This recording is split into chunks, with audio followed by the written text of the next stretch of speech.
નમસ્કાર દર્શક મિત્રો, સર્વેને મારા જય શ્રી કૃષ્ણ. મિત્રો, દિવાળીનો તહેવાર નજીક આવી રહ્યો છે ત્યારે આપણે દિવાળીમાં આવતા તહેવારો વિશે માહિતી મેળવીએ. દિવાળીના તહેવારની શરૂઆત કેટલાક પ્રાંતમાં એકાદશીથી થાય છે તો કેટલાક પ્રાંતમાં ધનતેરસથી થાય છે. દિવાળીના તહેવારો પૈકીનો એક તહેવાર એટલે કાળી ચૌદશ. કાળી ચૌદસનું બીજું નામ નરક ચતુર્દશી પણ છે. કાળી ચૌદસને રૂપ ચૌદસ પણ કહે છે. આ દિવસે ભગવાન શ્રી કૃષ્ણએ નરકાસુર નામના અસુરનો વધ કરીને પ્રજાજનોને તેના ત્રાસમાંથી ઉગાર્યા હતા. આથી તેને નરક ચતુર્દશી પણ કહેવાય છે. કાળી ચૌદશને રૂપ ચૌદસ, રૂપ ચતુર્થી, નરક ચૌદસ કે નરક ચતુર્થીના નામે પણ ઓળખવામાં આવે છે. મા દુર્ગાના બે સ્વરૂપો છે, એક સૌમ્ય, ધીર અને ગંભીર, જ્યારે બીજું રૌદ્ર. મહાકાળી એ રૌદ્ર સ્વરૂપ છે. કાળી ચૌદસના દિવસે રાત્રે માતાજીની ઉપાસના કરવામાં આવે છે. દુર્ગા માતાનું આ સ્વરૂપ ભક્તોમાં રહેલા દુષ્ટ ભાવોને દૂર કરીને સાચો માર્ગ બતાવે છે. આ દિવસે ગૃહિણીઓ ચાર રસ્તે ગલીના નાકે વડા મૂકીને કકળાટ દૂર કરવાની વિધિ કરે છે, જેની પાછળ એવું કહેવાય છે કે પરિવારમાં જે કંકાસ કે કલેશ વ્યાપી ગયો હોય તે દૂર થાય અને કુટુંબમાં શાંતિ થાય. કેટલાક લોકો જૂના માટલા અને ઝાડુ પણ ચાર રસ્તા પર મૂકી આવે છે. કાળી ચૌદશ સાથે આમ તો અનેક માન્યતાઓ જોડાયેલી છે. આજના દિવસે રાત્રે ઉપાસનાનું અનેરું મહત્વ છે. કાળી ચૌદસના દિવસે સાંજે સંધ્યાકાળ પછી મૃત્યુના દેવતા યમરાજને દીવો કરવામાં આવે છે, જેને નાની દિવાળી પણ કહે છે. આ પૂજા કે દીપદાન કરવાથી અકાળ મૃત્યુથી મુક્તિ મળે છે. એક પૌરાણિક કથા છે કે નરકાસુર નામના રાક્ષસે 16,000 જેટલી કન્યાઓને કેદ કરી રાખી હતી. તેમને મુક્ત કરાવવા માટે ભગવાન શ્રી કૃષ્ણએ નરકાસુરનો વધ પણ આ દિવસે જ કર્યો હતો. આ વધ તેમણે પોતાની પત્ની સત્યભામા સાથે મળીને કર્યો હતો, જેને લઈને આ દિવસને નરકા ચતુર્દશી કે નરક ચતુર્દશી કહે છે. આ કન્યાઓને સમાજમાં કોઈ સ્વીકારશે નહીં તેવી ચિંતા થવાથી ભગવાન શ્રી કૃષ્ણએ પોતાની પત્ની સત્યભામાની મદદથી તમામ કન્યાઓ સાથે વિવાહ કર્યા હતા.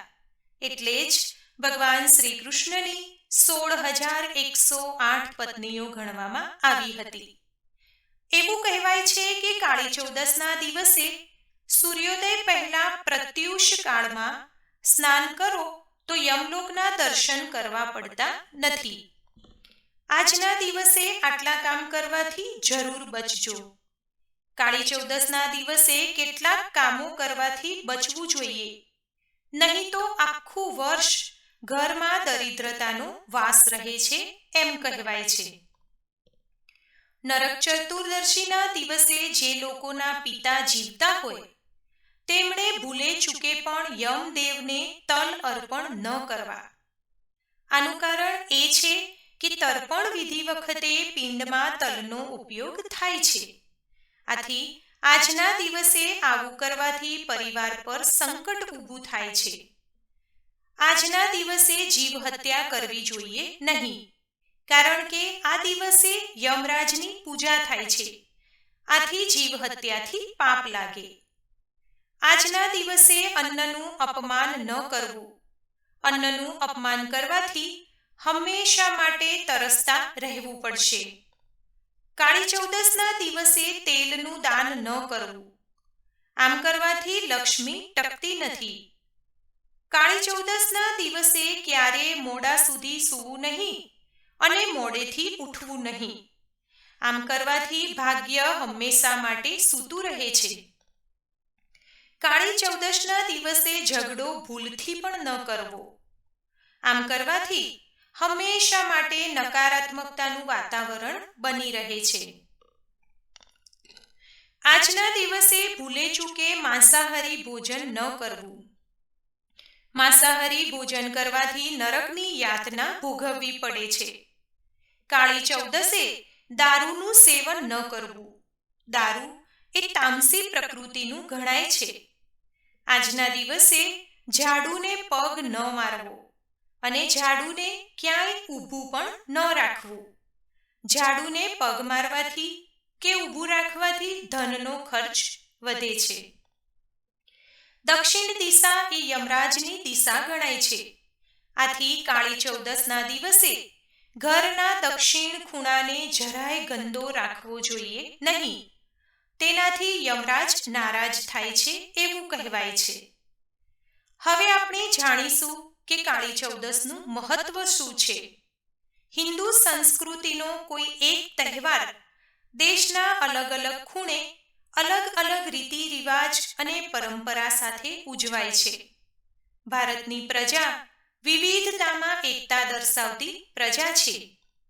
દીપાવલીના દિવસોમાં આમ તો આવો જ એક તહેવાર એટલે આસો વદ ચૌદસનો દિવસ એટલે કાળી ચૌદસ, જેને નાની દિવાળી તરીકે પણ ઓળખવામાં આવે છે.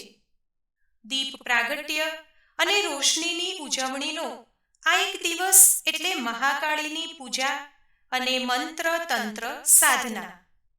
આજના દિવસે આદ્યશક્તિ સ્વરૂપ ભગવતી મહાકાળીનું પૂજન થાય છે. આજના દિવસે મહાકાળીની પૂજા અર્ચના થાય છે. આમ આ દિવસે ભગવતી મહાકાળીના ઉત્સવના રૂપમાં પણ ઉજવવામાં આવે છે. આજે કાંસાના વાસણની નીચે દીપ રાખીને મેશ પાડવામાં આવે છે અને લોકો આંખે તે કાજળને આંજે છે અને ગાલે ટીલું કરે છે. એવું કહેવાય છે કે આવું કરવાથી ખરાબ નજર નથી લાગતી. હનુમાનજીની આરાધના કરવામાં આવે છે. આજે હનુમાનજીને નૈવેદ્ય થાય છે. ઘરે ઘરે આ માટે રસોઈ બને છે. મુખ્યત્વે અડદના વડા અને ચૂરમાના લાડુ. સાંજે હનુમાનજીના મંદિરમાં આ ભોગ ધરાવાય છે.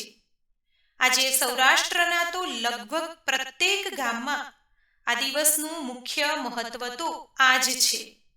ગામઠી ભાષામાં આજના આ દિવસને 17 ડોસી પણ કહેવાય છે. આજે યમરાજની આરાધના પણ થાય છે.